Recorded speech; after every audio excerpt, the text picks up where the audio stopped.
Let's do this. Let's go live. It is Monday. Best day of the week. Maybe not for some people. I don't know. You get a lot done. Mondays are my longest days. I just power through and get it done. Okay, so this is your opportunity to ask your questions when it comes to living with herpes, when it comes to being diagnosed with herpes, when it comes to dating someone with herpes. I do my best to go live daily around this time and answer your questions. So again, feel free to ask your questions here. And if you know someone that needs to hear this information, go on ahead and share it.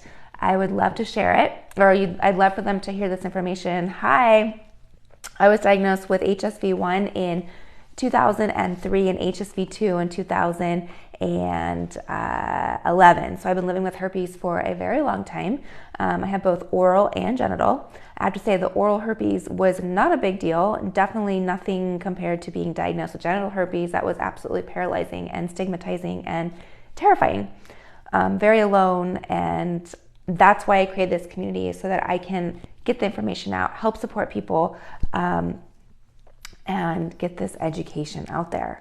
So again, this is your opportunity to ask your questions, and I'll go through and ask the questions as they come through. So I won't be able to be online that long, you guys.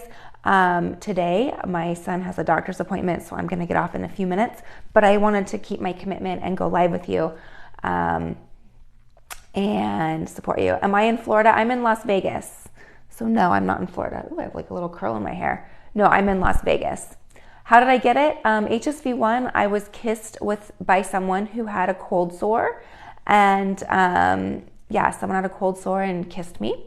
And then HSV2, I dated someone who did not know he had it. So he was getting tested regularly, but was not asking for the herpes because it's not included on the panel. So he thought he was being responsible and didn't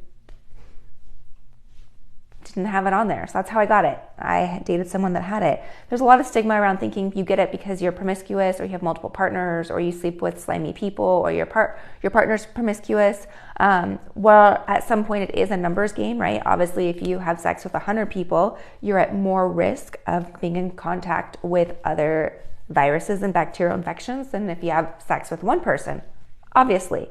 But with herpes being so predominant, 2 out of 3 people having HSV1 and 1 out of 6 have HSV2.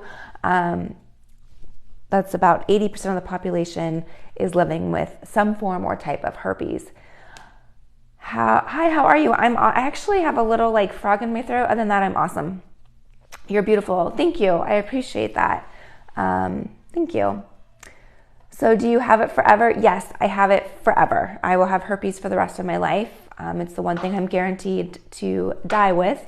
So I like to say to everybody, like, let's stop fighting this virus and start living with it. Start learning how to cohabitate with it. Do I take antivirals? I do not take antivirals. I did when I was first diagnosed and at different points in my life, like when I was dating and things like that. Now I just take Monolaurin and Lysine. This is Monolaurin, and then I take Lysine. So I take them, and together they help boost my immune system and also help fight the herpes virus. Lysine specifically that helps fight the herpes virus by keeping it out of replication mode. So I have these both linked for you guys if you want to check them out. I have found that this company, formerly known as Natural Cure Labs or Palmera Health, is the best out there, and they do offer our community a discount. So I have all the information for you in the bio. And I have a lot of people approach me in a day that are like, hey, I have this supplement and that supplement. By far, Natural Cure Labs or Palmera Health is the best out there. So how do you protect new partners? So there's a couple of different things that I think are great. Number one, before we get into that, what I do is going to look different for what you do from other people on this live. You do you, and you and your partner, number one, need to get on the same page. That means communicate. Communicate you have herpes, and communicate what you guys want to do. You guys both need to be in sync and in agreement. It's not just like, oh, well, I feel like doing this, so this is what we're going to do. No, you and your partner need to communicate and see what you guys both like. So number one is communication. Number two is there is an antiviral. It is FDA, it's an FDA drug, and it's prescribed, so you have to have a prescription for it. but it lessens the transmission rate by 48%. So it keeps the virus dormant in our bodies. So it's going to be really helpful in preventing transmission. The next thing you can do is you can use condoms. However, condoms only prevent transmission between 30 and 50% of the time. We can use them incorrectly, they can fall off. We can use them only for half the time. So unfortunately, we don't always use them correctly and consistently, and so they're not necessarily the best method. But I'm not saying don't use them, definitely use them. And then fourthly, like I was just mentioning, the lysine, adding lysine to your diet and supplements can help prevent the replication or slow down or the replication of the virus. So this is really, really, really, really, really, really, really helpful. And guys, thank you for this, for joining me. And of course, if you know someone that needs to hear this, definitely share it with them, tag it or whatever. And thank you for the follows. I appreciate it. I do go live. I do my best to post content daily. I get a little busy being a mom. Also, I'm in school, so I do get a little busy with that, but I do my best to go live and create content that is educational, that we can turn to, that is going to help us through our diagnosis. Is HPV forever? So human papillomavirus is different than HSV. HSV is herpes. HPV is genital warts. And yes, they both are forever because they both are viruses. HPV does not really cause sores. It just causes like warts or abnormal cells. How do I disclose? When I was dating, I would wait and decide if I were... I would wait to decide if it was somebody I wanted to date. Sometimes, you know, you meet someone, go on a date, and you're like, oh, I went on a date with you. I don't really like you, so I don't need to disclose. If you're going to expose someone to herpes, then you need to disclose. But if you're just going on a date and having dinner and that's it, then you don't need to disclose. So wait until you're ready to be in that situation.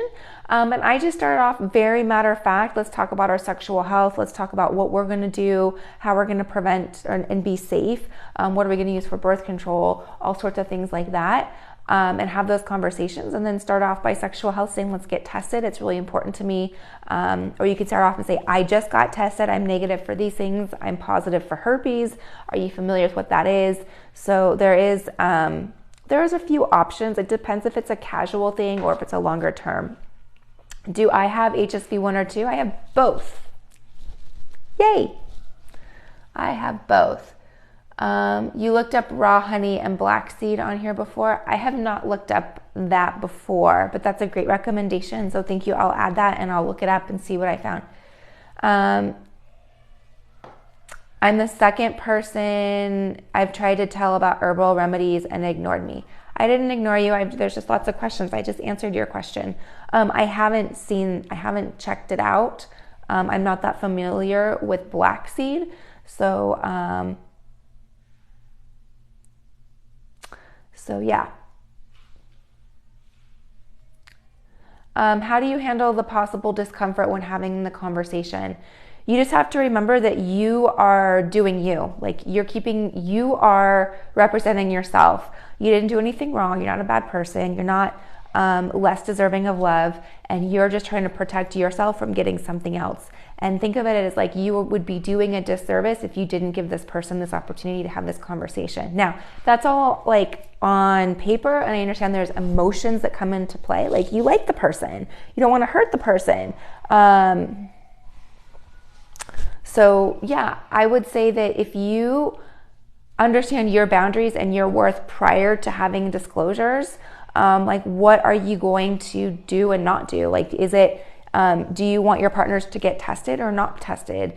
Are you okay with just taking their word for it? Are you going to get tested? Are you going to use condoms? Like, what are your boundaries when it comes to safe sex? And also make that a priority as well. But the person I saw posted his before and after results. That's awesome. I'm awesome that you have some home remedies for the herpes virus. Just to be clear, like, there is no like cure. Like, we will have herpes for life. it is a virus, but what we can do is allow it to go dormant in our bodies. That can be really helpful. I don't want anyone kissing your baby because of herpes. I totally understand, and no, it's not wrong. You're the mom. I totally get it. Something I want you to be aware of, though, is people are going to kiss your baby at some point, and your baby is going to come in contact with other people. So I kiss my baby, and I have oral herpes. There's 7 people that are in my child's life, more or less on a daily basis, and of those 7 people, 5 of them have herpes, HSV1 specific, to be specific. So I, of course, I can't prevent people from hugging or kissing, or I do my best to say hey, if you have a cold sore, I'm definitely hey, definitely be very careful. Can you please wash your hands? But you can't prevent it because people are just going to go in and love your child. So they, your child's going to go out in the world. Your child's still going to be up. It's still going to be child's still going to come into contact with it. Guys, I'm going to have to go in a few minutes, so you consider you your friend? Well, I consider you my friend. How did I contract both? I kissed someone with oral HSV1, and I had a boyfriend who had genital HSV2, so that's how I got both. Did I disclose before kissing partners? I did not, because I didn't know I needed to. Now what I know, going forward, yeah, you should disclose that, or just have that conversation really quick and let them know. Don't freak out if you have a kiss and you're oh my gosh, oh no, I have to disclose. Be in the moment, but just have that conversation and let them know. Your live showed up on my For You page. I've never seen your TikToks before. Can you introduce your journey? Yeah, I was diagnosed with genital HSV2 in 2011 and oral HSV1 in 2003. So I have both oral and genital herpes. I decided to go public about my diagnosis in 2017. So I started Life with Herpes in 2017, so that people didn't feel alone, so people didn't feel ostracized, so people didn't feel literally a knife going through their heart and being paralyzed with fear. I've talked to people who have missed out on becoming parents. I've talked to people who have missed out on their education because they thought that herpes got in the way. I've talked to people that haven't gone for the job of their dreams because they thought herpes got in the way. And I don't want that to happen to anyone. Herpes shouldn't keep you from being you and doing what you love. All right, guys, I have to run. Thank you. I have a ton of videos. You can check them out. I appreciate you. Thank you for the follows. Thank you for the shares. And I will see you all soon. Hi from Canada. Hi in Florida. I'm in Las Vegas. All right, guys, have a great day. I appreciate you all, and have an awesome day. Bye.